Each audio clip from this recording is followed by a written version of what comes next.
Welcome back to the Deep Dive. Today, we're stepping away from the usual metrics for a bit. We're going deep on something more, well, existential. We've got this really fascinating document, Why Your Website Needs a Digital Soul. Hmm. So our mission today is to unpack this page by page. It talks about technology meeting, transcendent purpose, basically getting spirit, real intention into your website's code. Exactly. And it's a fundamental challenge, really, to how we usually think about websites. It's saying a website isn't just pixels, it's not just data, it's a breathing manifestation of your deepest intentions. Okay. Breathing manifestation. Yeah, it's about turning, cold data into warm human connection. Every click, every interaction, it reflects who you are as a business, your identity. So it's reflecting intention. Mm-hmm. What about the user? What are they looking for when they show up? It's not just like searching for a product, right? No, absolutely not. The source argues the modern user is on what it calls a sacred quest for digital essence. Hmm. They want resonance, recognition. They're looking for their own hopes, their aspirations kind of mirrored back at them. Mirrored back. Interesting. Yeah, they want to land somewhere that feels like it gets their journey, not just their credit card details. Okay, let's unpack this. So if that's the goal, the big aspiration, Right. we need to talk about the problem first. Why is this quest even necessary? The document hits you right away with a tough question. Does your website feel hollow? Like a Yeah. beautiful functional machine with no heart? Right. And that's the core issue it identifies. Businesses pour fortunes into design, into making things look great, work perfectly. These digital palaces, as the source calls them, Digital palaces. they focus on the visuals, the speed. But even with all that technical perfection, there's this ineffable spark missing, that thing that turns a browser into, well, a believer. And you actually see this hollowness in the data, too. It's not just high bounce rates, it's low dwell time, people leaving conversion pages. The sales that do happen feel purely transactional. The machine works, but it doesn't connect, it doesn't inspire loyalty. That makes a lot of sense. Efficiency isn't the same as connection, is it? So the goal then, wow, it's pretty big. What if your site could have a soul that doesn't just attract people, but magnetizes them with gravitational force? Mm-hmm. Is that just nice language, or does gravitational force mean something tangible? How do we measure that? Well, it's both, really. Poetry and strategy. Tangibly, gravitational force means things like getting unsolicited referrals, high participation rates. It means people feel drawn back, not just because they need to buy something again, but because they feel like they belong there. Belonging. Yeah, it's when it stops being just an exchange and starts feeling like a real relationship. Okay, and thinking about this, we want to hear from you listening. Have you ever landed on a website, maybe one that looked amazing, technically perfect, but just felt hollow instantly? Tell us in the comments, what do you think was missing? What did that emptiness feel like? Now, this is where it gets really interesting, I think. The difference between the facade, that perfect technical look, and the feeling. The source calls this the defining chasm. And it gives us 3 key points to really understand this difference. Right. The first one is the digital handshake, that very first interaction. It's framed as this crucial moment of recognition. If the site is purely technical, it feels cold. The source says, it's not code, it's presence. It's not data, it's devotion. Presence and devotion, how does that actually work on a page? Practically, it means things like, is your navigation immediately clear? Your information architecture? Is the microcopy warm, welcoming? Does the site load fast and instantly validate why the visitor came? That's the handshake. Okay, so a good handshake leads to the second point. Experience over exchange. This feels like a direct challenge to standard e-commerce thinking. Yeah. Are you just, pushing products? Yeah. Or are you actually building experiences? Ones that reverberate through your visitor's consciousness long after they close the tab? Exactly. To get beyond just pushing products, you have to shift your whole content strategy. Focus on the user's ultimate goal. So if you sell, say, finance software, you're not just selling software licenses, you're crafting the experience of feeling financially secure or in control. And all your content, the case studies, the tutorials, everything has to reinforce that bigger experience. So the visitor leaves feeling better, feeling understood, not just sold to. And that difference defines the chasm between the two approaches. A purely transactional visit, it leaves no mark. User buys the thing, confirms the order, forgets the brand, maybe 5 minutes later. But a memorable connection alters the trajectory of someone's day and their relationship with your brand forever. That altered trajectory, that's everything. That's the leap from one-time buyer to lifelong fan, maybe even an evangelist. Okay, so if we buy into this idea that the soul is the game changer, Yeah.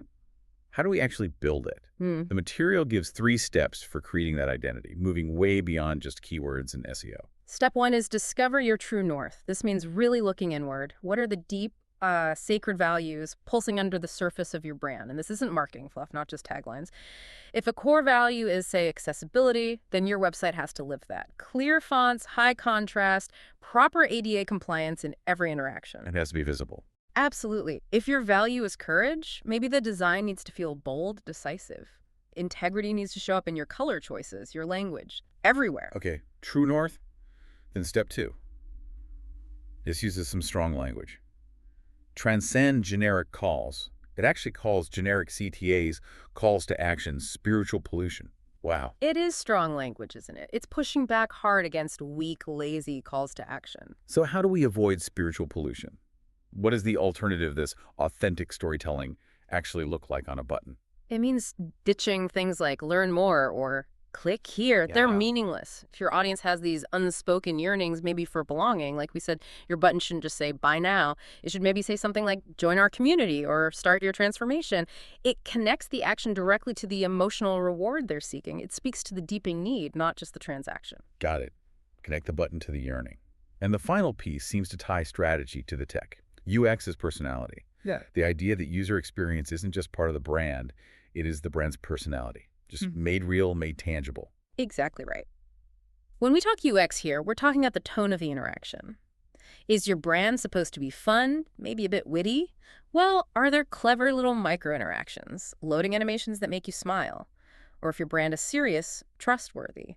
Does the site feel solid, fast? Is the layout clean, professional? Every scroll, every hover, even how you handle error messages, it all reveals who you really are. Like a slow website that says something negative about your personality. Definitely. It could suggest you don't value the visitor's time, or maybe you're disorganized. It undermines any claims you make about caring for the customer. The UX is the proof. Okay, moving deeper now. The source talks about an empathy engine. This seems to be about really understanding those unspoken needs, the things people aren't typing into Google. Yes, we need to remember that what people search for, those are just the symptoms. Underneath every click, every query, there's a deeper human need. It could be validation, transformation, belonging. The source even uses the word salvation from their current state. Salvation, Well, that's intense. It is. But think about it. Someone searching for a time-saving app, yes, symptomatically they want efficiency. But fundamentally, maybe they're seeking salvation from feeling overwhelmed, from the chaos.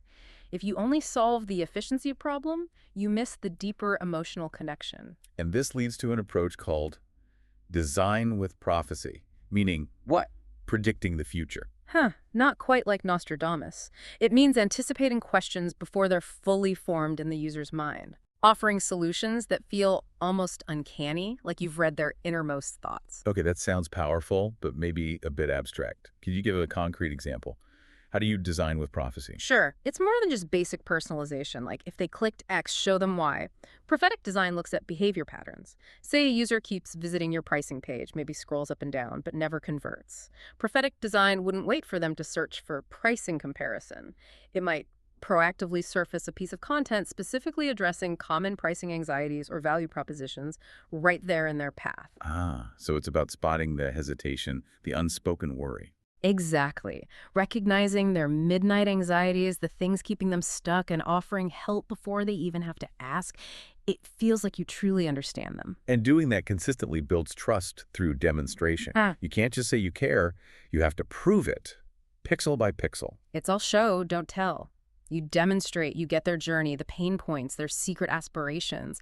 If your audience feels overwhelmed by complexity, your website must be relentlessly simple and clear. If they crave community, you need obvious, easy ways to connect. You make them feel seen by designing the whole thing around their unstated needs. And the source says when visitors feel you value their transformation over the sale, that's when something alchemical occurs. They stop being just passive consumers. They become willing participants in the story you're telling together. The product isn't the point. They're positive changes, and your product helps make it happen. So let's say we manage this. We build this website with a soul. What's the payoff? What happens then? The material calls it the echo chamber effect, turning casual visitors into zealous advocates. Right. This is where browsers become believers. That soul, that connection, it transforms the whole interaction from transactional to, well, transcendent sounds a bit lofty, but meaningful. We're talking about real results here. Referral rates, blowing past industry norms. People don't just remember you, they actively tell others about you. They They evangelize. become your marketing team, It's an essentially. unpaid, highly motivated marketing team, yeah. Yeah. Because their relationship with your brand actually means something to them. And this relies heavily on content that reverberates. Not just informative content, but stuff that's emotionally resonant, spiritually shareable. To reverberate, your content needs real intention behind it. The source talks about words that linger, almost like sacred verses. Practically, that might mean creating cornerstone content, big frameworks, maybe your founder's deeply personal story, a manifesto for your movement stuff that really captures your essence and is inherently shareable. It carries your emotional fingerprint out into the world.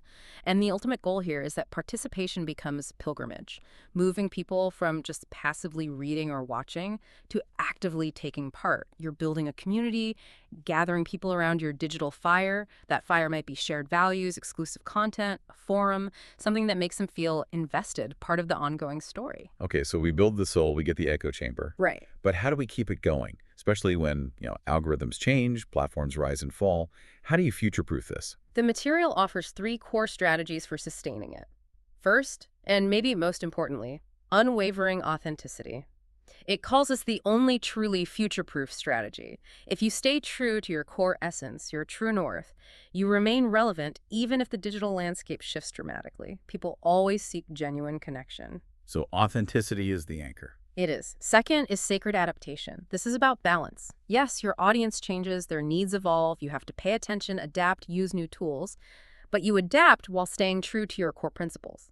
Adaptation just for the sake of chasing trends, that's not sacred, that's just losing your soul. Right, adapt without losing yourself. Precisely. And finally, recognizing that the digital soul isn't a one-off project. It's a living, breathing entity. It needs constant nurturing, attention, and care to flourish and endure. That means ongoing work. Content reviews, actively seeking user feedback, making sure every new feature or page still reflects those deep intentions and needs tending. So wrapping this up, what does it all mean? It feels like the core message is that the online world is kind of starved for meaning. It's full of functional but soulless sites. And the source is arguing that real, lasting success will belong to those who are brave enough to build more than just websites, to create these digital sanctuaries where real human connection can actually happen. So quick recap of the big takeaways. We talked about shifting from seeing your site as just transactional to seeing it as potentially transcendent. We looked at how real, authentic identity gets expressed through every tiny detail of the user experience and the absolute need for ongoing care, constant nurturing to keep that digital soul alive and well. And if we bring this back to you, the listener, the goal here isn't just tactical website tweaks. It's about making every single piece of your digital presence a conscious, intentional act. An act of devotion, really, to serving your audience's deepest needs. It elevates digital strategy to something with profound purpose. Building on that, and specifically that idea of design with prophecy, that deep dive into unspoken needs, here's a thought to leave you with. What's one fundamental unspoken yearning your audience has? That need for belonging, maybe, or transformation, or even that idea of salvation from some struggle. Think about one deep need your website currently isn't really addressing. And then think, how could you start to answer that call? Maybe through just one pixel change, one different sentence in your copy, one small interaction designed with empathy. Mull that over. And hey, leave us a reply with your thoughts on that.